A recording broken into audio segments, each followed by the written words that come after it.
Here I have two perspectives, right? The first perspective very clearly is for the longest time, we've been talking about Gen AI, Mhm. which is generative AI. Right. But I also want to bring in an angle of explainable AI, Okay. right? Many a times we go back and say, oh, the system did this Okay. or technology did this, right? Right. But who is behind the technology? Who is behind the system? Who is behind the algorithm? It's the human, right? So Right. if you can't bring in explainable AI to say why is AI behaving the way it is, or why is the system behaving the way it is, Right. then to my mind, you're hiding under the garb of technology.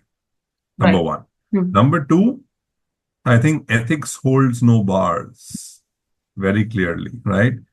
For me, it's all about black and white. In as far as ethics is concerned, there aren't any 50 shades of gray.